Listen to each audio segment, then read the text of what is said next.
안녕하십니까 별내교회 성도 여러분. 이 시간 성령께서 저의 입술에 그리고 여러분의 마음에 함께하여 주시기를 간절히 바라는 마음으로 이 자리에 섰습니다.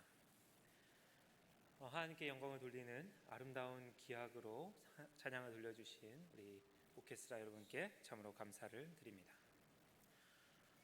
오늘 말씀의 제목은요, 진리를 흐리는 사단의 세 가지 전략이라고 하는 제목으로 여러분과 함께 은혜를 나누고자 합니다.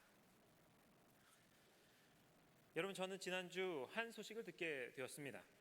그것은 바로 이 별내 지역을 포함한 남양주 지역에 하나님의 교회, 이 옛날 말로 안상홍 증인회에 매우 열렬한 포교가 이루어지고 있다는 소식이었습니다.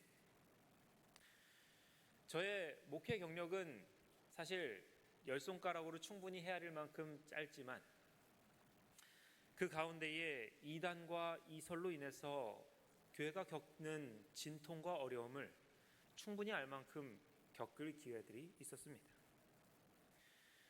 여러분, 세상에 비할 데 없는 슬픔으로 가족을 잃는 것으로 꼽습니다마는 한 명의 영혼을 오류와 흑암 속에 잃어버리는 것도 가족을 잃는 아픔에 능히 비할 만하다고 할 것입니다. 오늘 따라서 저는 이 시간을 통해 말씀으로 오류와 진리를 판별하는 데 도움을 좀 드리고자 합니다.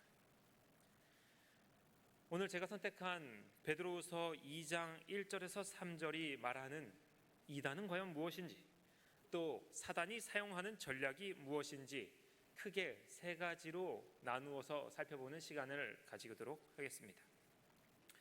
먼저 오늘 본문의 말씀을 좀 읽도록 하겠습니다. 베드로후서 2장 1절에서 3절입니다.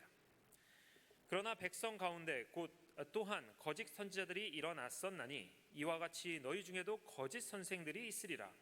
그들은 멸망하게 할 이단을 가만히 끌어들여 자기들을 사신주를 부인하고 임박한 멸망을 스스로 취하는 자들이라. 여럿이 그들의 호색하는 것을 따르리니 이로 말미암아 진리의 도가 비방을 받을 것이요 그들이 탐심으로써 지어낸 말을 가지고 너희로 이득을 삼으니 그들의 심판은 옛적부터 지체하지 아니하며 그들의 멸망은 잠들지 아니하는 자. 여러분, 이 말씀은 베드로가 초대 교회를 향하여 했던 말씀, 이단에 대한 경고입니다. 여러분도 아시다시피 오순절을 기점으로 초대교회는 부흥하기 시작했습니다. 그 전까지는 기독교가 도무지 인기가 없는 종교였습니다. 예수님을 공개적으로 따르는 사람들이라 해봐야 무식한 어부들, 그리고 천대 맞는 세리들, 손가락질 받는 죄인들, 그리고 당시 사회계층적으로 가장 아래에 위치했던 여성들의 무리였습니다. 그나마 예수님의 이 복음 선포에 매력을 느껴서 쫓아다니던 사람들조차도 오병이어 기적이 일어난 뒤 요한복음 6장에 예수님이 생명의 떡에 대한 설교를 했을 때에 사람들은 다 예수님을 버리고 도망갔어요. 떠나갔습니다. 그때에 예수님께서 슬픈 표정으로 제자들에게도 이렇게 말씀하셨던 것을 기억하실 것입니다. 너희도 가려느냐? 그러나 여러분, 그렇게 사람 찾기 어렵고 또 인기 없던 이 종교가 성령이 내리고 나서 모든 것이 변했습니다. 하루에 3,000명이 회개하는가 하면 고귀한 위치에 있던 사람들도 앞을 다투어 그리스도를 주로 고백하기 시작하였습니다. 여기 사도행전 6장 7절의 말씀과 사도행전 13장 1절의 말씀을 읽겠습니다. 하나님의 말씀이 점점 왕성하여 예루살렘에 있는 제자들의 수가 더 심히 많아지고 허다한 제사장의 무리도 이 도에 복종하니라. 안디옥 교회에 선지자들과 교사들이 있으니 곧 바나바와 니게르라는 시므온과 구레네 사람 루기오와 분봉왕 헤롯의 젖동생 마나엔과 및 사울이라.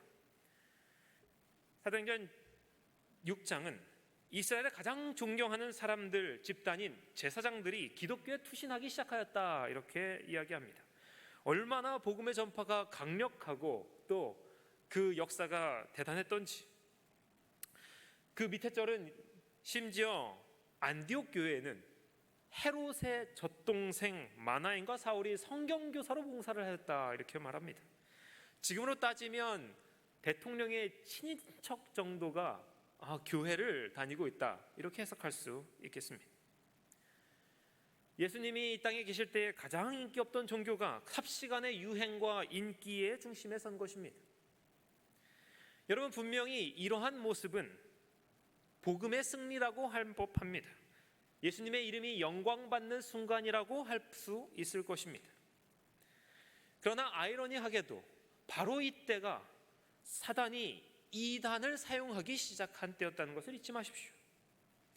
여러분, 놀랍게도 기독교의 이단은 복음이 실패해서 시작된 것이 아닙니다. 그것은 복음이 성공하였을 때 시작하였습니다. 큰 무리를 바라보면서 인기를 얻고자 하는 사람들이 자신의 주장을 앞세우기 시작했습니다. 교회 안에 늘어나는 헛물들을 보고 탐심을 가진 자들이 일어나기 시작했어요. 교회가 점점 강한 영향력을 갖게 되자 그 영향력을 자신의 것으로 하려는 사람들이 늘어난 것입니다. 사단은 오늘날에도 마찬가지의 전략을 사용합니다. 이런 의미에서 지금 베드로의 경고를 가장 유의해서 들어야 하는 교회는 별내교회가 아닌가 하는 것입니다. 마치 파도에 쓸려다니듯이 사람에 쓸려다니는 교인들이 늘어날수록 이러한 위험에 더욱 노출되는 것입니다. 헌신의 자리에 나오지 않고 변방에서 구경하는 사람들이 늘어날수록 이 교회는 연약하여지게 됩니다. 다른 이가 성경 지식을 뽐내는 것을 보면서 나도 말씀을 읽고 성경에 대한 지식을 더욱 알아야겠다는 열망에 휩싸이는 것이 아니라 저 사람이 잘 아니 나는 괜찮아 라고 하는 사람들이 늘어날수록 교회는 힘을 잃게 되는 것입니다. 항상 우리를 가장 위태롭게 하는 것은 실패가 아니라 성공의 자리라는 것을 여러분 잊지 마십시오. 오늘 주님께서 이 말씀들을 통해 여러분의 마음에 이러한 사단의 전략과 맞설 싸울 수 있는 힘을 주시기를 간절히 기도합니다. 여러분, 먼저 우리는 사단, 그가 모략의 대가임을 잊어서는 안 됩니다. 예수님 그가 어떤 존재인지 익히 아셨습니다. 사단은 인간의 지성을 뛰어넘는 존재이기에 모든 사단의 모략에 대해 예수님께서는 제자들에게 세심한 주의를 일러 주셨습니다. 여러분, 사단이 사용하는 이단의 전략은 수도 없이 많지만 오늘 이 시간에는 3가지 정도로 좀 정리하려고 합니다. 그 중에 첫 번째는 섞는다는 것입니다. 예수님이 말씀하셨습니다. 마태복음 13장 25절. 사람들이 잘 때 그 원수가 와서 곡식 가운데 가라지를 덧뿌리고 갔더니. 여러분, 진리 가운데에 오류를 섞는 것이 바로 사단의 첫째 전략입니다. 그가 가장 좋아하는 단어들, 그 단어들은 아마도 거의, 아직, 약간 이런 단어들일 것입니다. 이런 단어들은 하나같이 여지를 남겨두고 또 여유를 확보하는 것들입니다. 바로 그는 이러한 사람들의 마음에 틈이 있을 때에 파고들어서 오류를 흩뿌리는 것입니다. 여러분, 하나님께서 이 땅에 마지막까지 있을 것을 3가지를 말씀하셨는데 믿음, 소망, 사랑이라고 하셨습니다. 그런데 이 믿음, 소망, 사랑은 위에 있는 거의와 아직과 약간과는 전혀 어울리지 않는 단어들입니다. 거의 믿는 게 가능합니까? 여러분, 아직 완전하지 않은 소망을 가진 게 분명합니까? 약간만 사랑하는 게 가능합니까?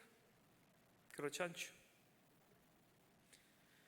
믿음, 소망, 사랑에 어울릴 수 있는 단어, 그 단어들은 바로 완전, 온전, 순전과 같은 단어들입니다. 이런 단어들이야말로 믿음, 소망, 사랑에 어울리는 단어들이죠. 완전한 믿음, 온전한 소망, 순전한 사랑. 그러므로 여러분, 우리는 스스로에게 먼저 질문해야 됩니다. 사단이 혹시 우리의 마음과 생각에도, 혹시 나의 마음에 아직이라고 말한 온전하지 못한 그 결단의 자리에 가라지를 덧부리지는 않는가? 나는 완전한 확신 가운데 예수님의 재림을 기다리고 있는가? 내가 알고 있는 복음의 지식은 완전하여 해가 돋는 것 같은 상황에 있는가? 우리는 다시 한번 돌아봐야 합니다. 우리 별내교회 성도들 모두가 하나님의 은혜로 이 세 질문에 모두 아멘하며 전진하시기를 간절히 바랍니다.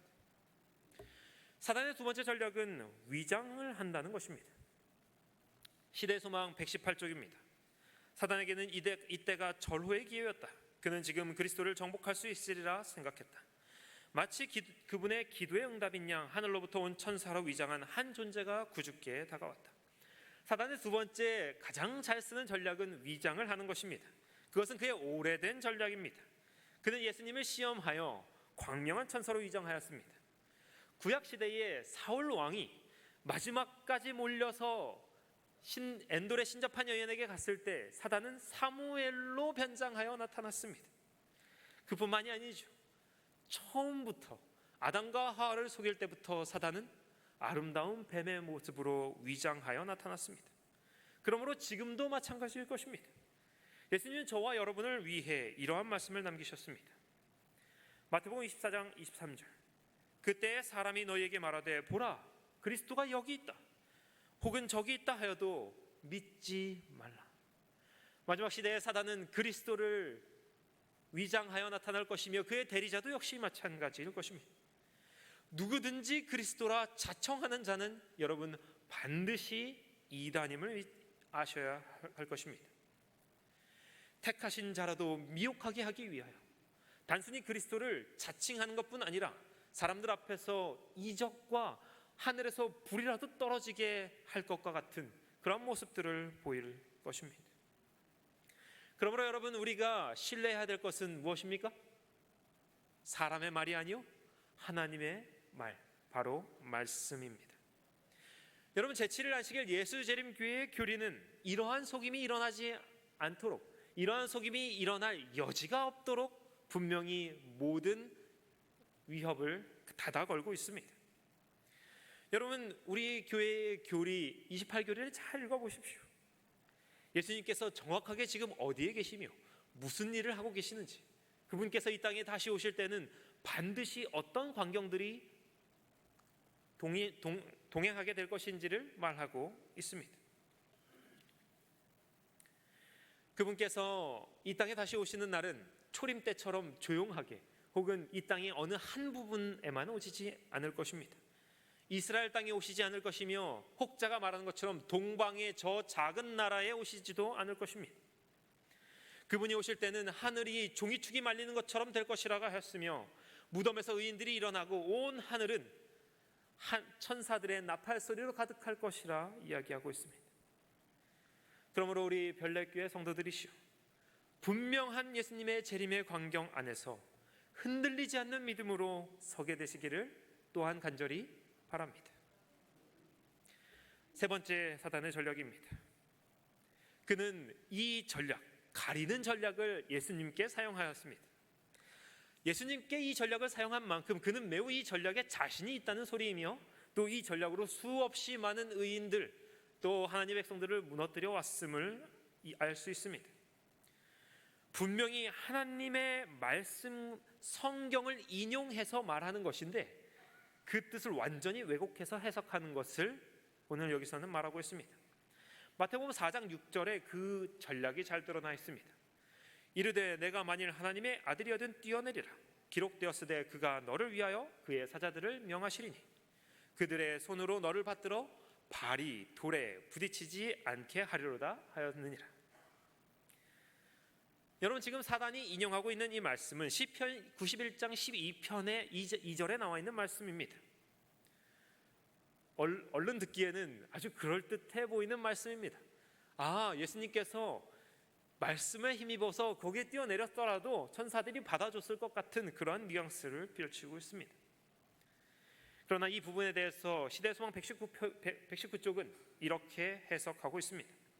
저가 너를 위하여 그 사자들을 명하시리니 라는 약속을 인용하면서 사단은 내 모든 길에 너를 지키게 하심이라는 말씀, 다시 말해서 하나님께서 택하시는 모든 길에서라는 말씀을 생략했다.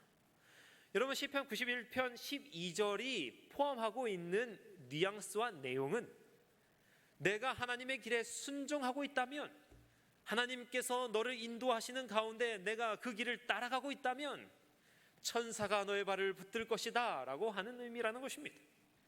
그러나 오늘 사단은 예수님의 앞에서 내 멋대로 행동해도 하나님이 너를 사랑하지 않을 도리가 없기 때문에 너를 지킬 수밖에 없을 것이다 라고 하는 마치 협박과 같은 그러한 내용을 이야기하고 있는 것입니다.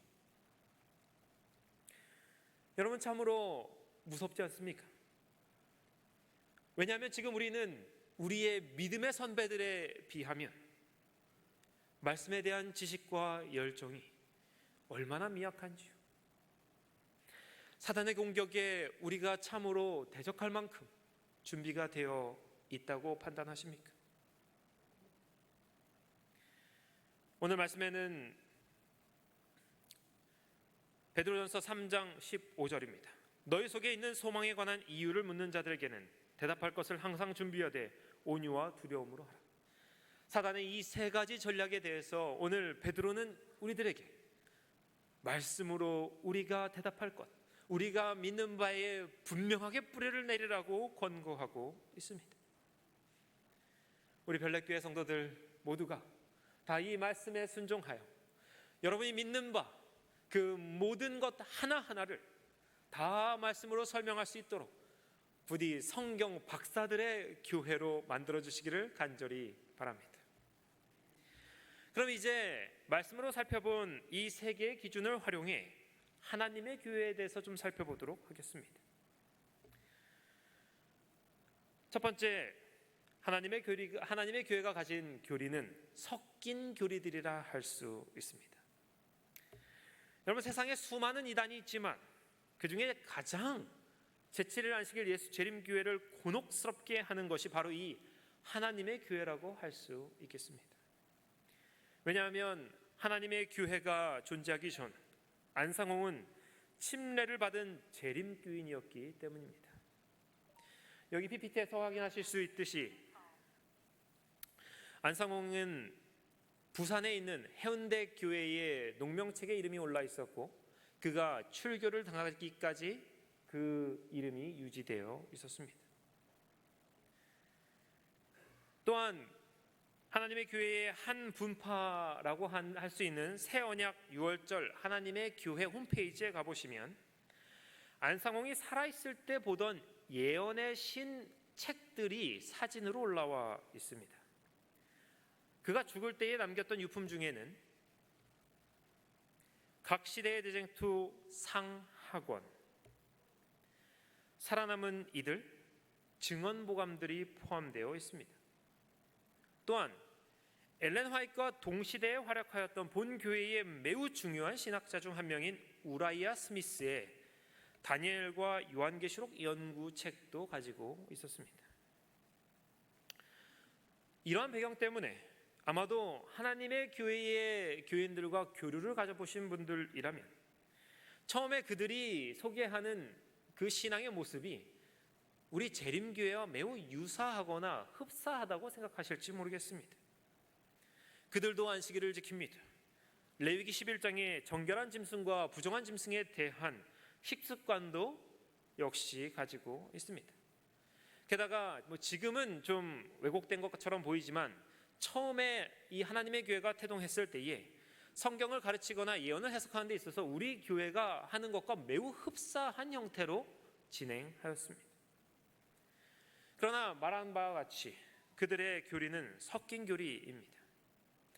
하나님의 교회는 마치 유대인들이 그러는 것처럼 6월절을 지키라고 이야기하고 6월절에서 더 나아가서 유대인의 7대 예방절을 다 지키라고 이야기합니다. 그뿐만이 아니죠. 하나님의 교회는 그 6월절에 무엇을 하는가 하면 마치 개신교에서 성만찬 예식을 하는 것처럼 성만찬 예식의 형태를 따라 6월절을 지키고 있습니다. 결국 하나님의 교회의 교리는 개신교, 재림교회 그리고 유대교의 교리가 모두 함께 섞여 있는 그러한 교리의 형태를 가지고 있다고 볼 수 있습니다. 문제는 이렇게 섞인 교리를 통하여 진리를 찾는 사람들을 혼란 속으로 몰아넣는다는 것입니다. 여러분, 그들을 만났을 때에 그들은 아마도 이렇게 여러분들에게 접근할 것입니다. 하나님의 존재에 대해 어떻게 생각하십니까? 혹은 안식일이 어느 날이라고 믿고 계십니까? 라고 이렇게 물어보게 될 것입니다. 또는 여러분들에게 설문조사를 한다면서 신상 명세를 좀 기록해달라고 부탁할지도 모르겠습니다. 그 중에서 무엇보다도 제 무릎을 좀 탁 치게 만든 그들의 어떤 선교 전략이 있었는데요. 그것은 바로 엄마 사진전이라고 하는 것이었습니다. 사람들이 단순한 사진전이겠거니 하면서 참석을 합니다. 그리고 그곳에서 지금 이 여성이 보이는 것처럼 참으로 감동적인 엄마들의 사진, 모든 사람이 공감할 수 있는 그러한 어머니에 대한 향수를 충분히 불러일으키고 상상력을 자극할 만한 환경으로 끌어들인 다음에 그 다음에 무엇을 소개하는 거 하니? 하나님도 어머니가 계신데 그것이 바로 이 하나님의 교회가 믿고 있는 어머니 하나님이다 라고 하는 식으로 이끌어가는 것입니다. 어린아이들을 양육하느라 지친 엄마들을 물신양면으로 도우면서 그들의 마음을 사는 것도 이 하나님의 교회가 자주 사용하는 방법들입니다. 그럼 이제 두 번째, 사단의 전략이 여기에 등장합니다. 바로 위장한 지도자입니다. 여러분께서 하나님의 교회의 교리를 잘 알지 못해도 분명하게 그 교회가 이단이다라고 진리의 길에서 분명하게 탈선하였다고 말할 수 있는 표지가 하나 있습니다. 그것은 바로 안상홍 자신이 그리스도, 재림 예수라고 하는 주장입니다. 또한 더욱 그들의 주장을 터무니없게 하는 것은 그의 후계자 장길자 씨가 안상홍의 주장보다 더욱 참람되게 스스로를 어머니 하나님으로 일컫는 것입니다. 현재 하나님의 교회의 가장 큰 포교 방식은 이 어머니 하나님을 통한 포교입니다. 만나는 사람들마다 어머니 하나님에 대해서 아느냐고 물으면서 성경 공부를 시작하는 방식입니다. 조금 어려운 이야기를 살짝 시작하려고 합니다. 이들이 이렇게 안상홍을 그리스도라, 하나님이라, 혹은 장길자를 어머니 하나님이라 이렇게 주장할 수 있는 교리적인 이유가 하나 있습니다. 지금 보시는 이 그림은 지금 저와 여러분이 믿고 있는 삼위일체에 대해서 그려놓은 그림입니다. 삼위일체를 보시면요, 여기 는 표시가 있죠. 그러니까 성부는 하나님이 맞습니다. 성령은 하나님이 맞고요, 성자는 하나님이 맞습니다. 그러나 성령은 성부가 아니며 성부는 성자가 아니며 성자는 성령이 아닙니다. 이것은 세 분의 각각된 인격이 이 삼위일체에 포함되어 있으며 세 분의 각각된 인격이 또 하나의 역할을 수행하시는 한 분의 하나님으로 믿을 수 있다고 하는 그림입니다. 그러나 이 지금 하나님의 교회에서 믿고 있는 교리는요, 양태론적 신관이라고 하는데 이렇게 되어 있습니다. 얼음일 때는 예수님이고요, 물일 때는 하나님이고요, 수증기일 때는 성령이라 믿는 것입니다. 하나님은 한 분이시고 혹은 두 분이시고 그 한 분 혹은 두 분의 하나님이 여러 가지 다른 모습으로 나타나는 것이 아버지의 모습도 나타나고 아들의 모습도 나타나고 수증기인 성령의 모습으로도 나타난다는 것이 그들의 믿음입니다. 이러한 믿음 때문에 그들은 안상홍이 2000년 전에 누구였다고 말하는 거예요? 예수님이었다고 말하고, 또 이제 죽은 그가 하늘에 가서 뭘로 변했다고 말하는 것입니까? 아버지 하나님으로 변했다고 말하고 있는 것입니다. 이거는 지금 이제 그들이 사용하는 마치 주기도문과 같은 것들입니다. 시작부터가 굉장히 가관이라고 할 수 있습니다. 하늘에 계신 아버지 안상홍님, 이렇게 시작합니다. 또한 현재 하나님의 교회를 이끌고 있는 장길자의 경우에는 문제가 더욱 심각하죠. 그녀는 성경에도 아무런 근거가 없는 어머니 하나님을 주장하고 있습니다. 그럼 이제 여기까지 들으신 여러분은 아마도 어떻게 이렇게 말도 안 되는 해석이 가능할까? 라고 하는 분들이 계실지 모르겠습니다.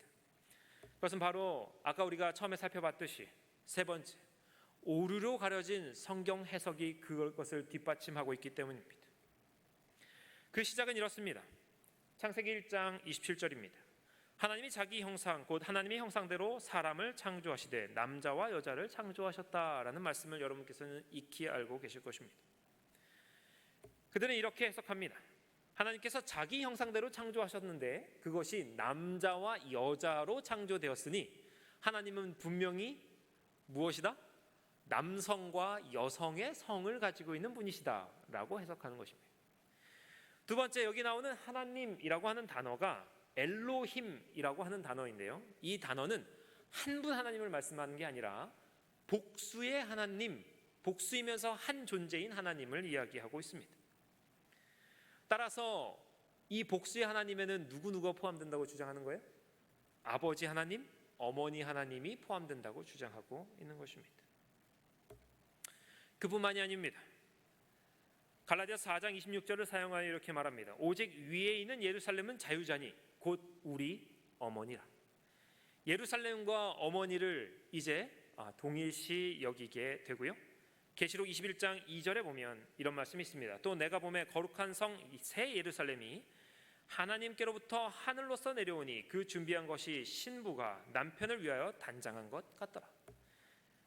복잡한 설명할 거 없이 아주 간단하게 예루살렘은 곧 어머니다. 그 어머니는 누구다? 바로 장길자 본인이다 라고 주장하고 있는 것입니다. 제가 보기에는 참으로 터무니없는 설명입니다.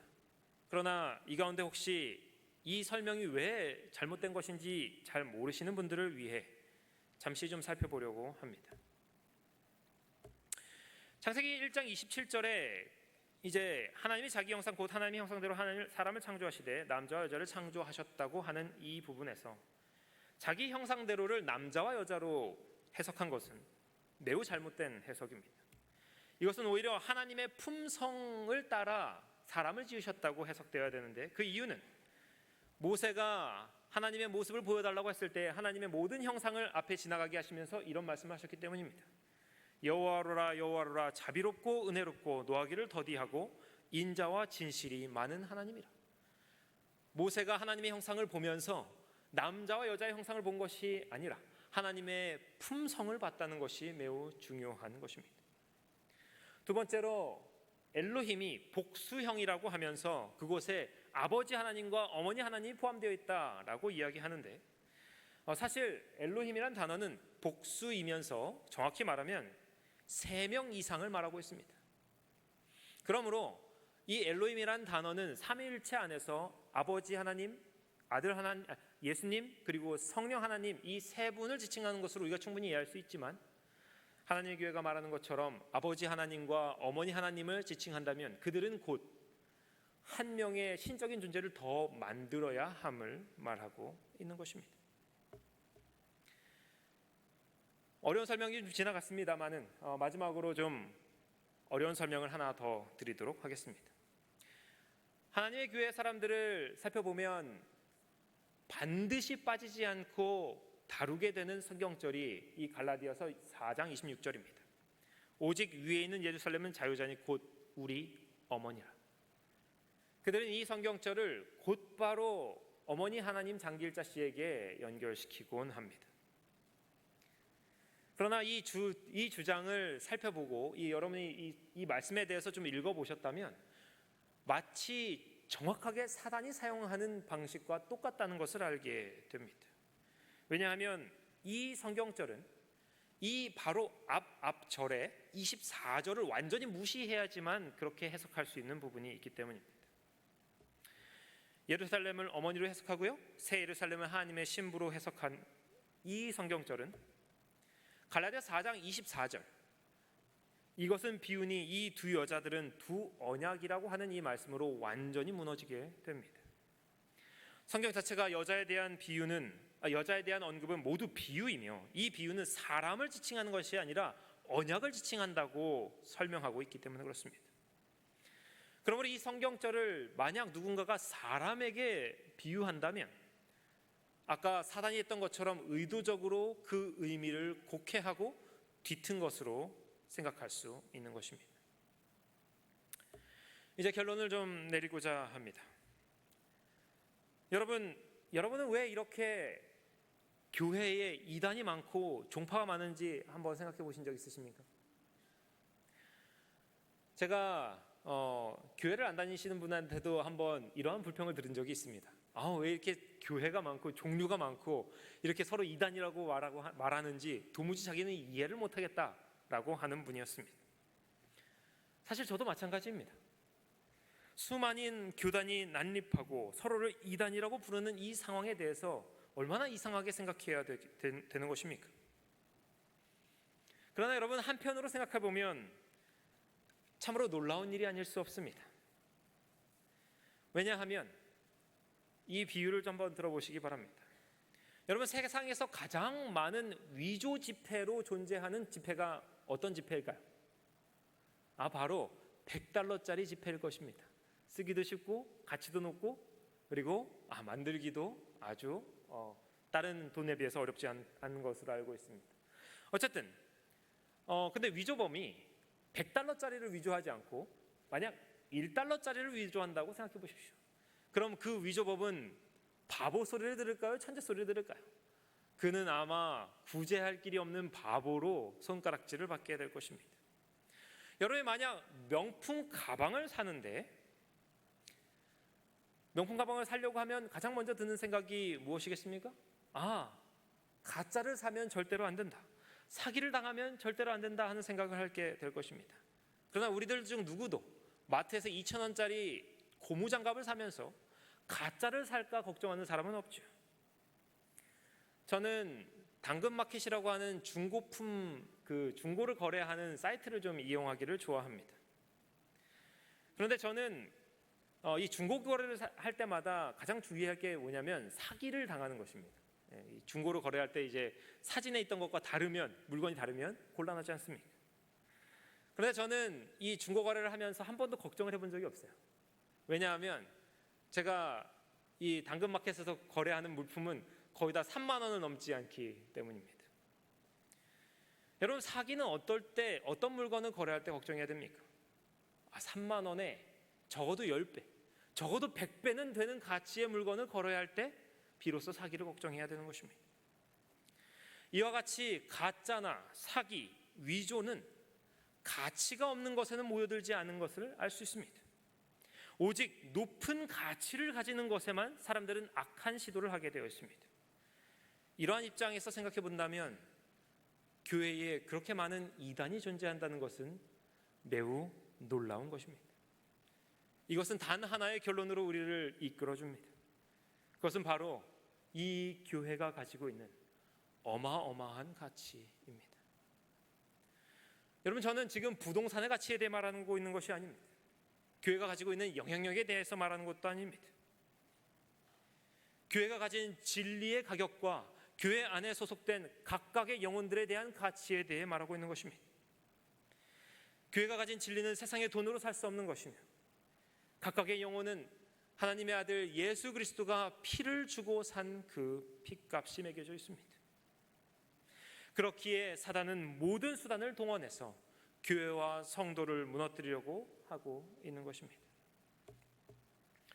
성경은 저와 여러분에게 이러한 가치를 매기고 있습니다. 예레미야가 4장 2절입니다. 순금에 비할 만큼 보배로운 시온의 아들들이여. 사랑하는 별내교회 성도들이시여, 하나님은 여러분을 매우 보배로운 존재들로 보고 계심을 기억하시기 바랍니다. 우리 중에 아주 작은 자라도, 가장 작은 자라도 순금에 비할 만하다고 주님은 말씀하셨습니다. 이 말씀을 꼭 믿게 되시기를 바랍니다. 하나님은 여러분 중 하나라도 잃기를 원하고 계시지 않습니다. 사단의 시험이 찾아올 때에 그의 오류와 잘못된 성경 해석이 여러분의 앞에 주어질 때에 부디 그 모든 것을 하나님의 인도하심과 그분의 은혜로 담대하게 이겨나갈 수 있기를 간절히 바라면서 말씀을 마치도록 하겠습니다.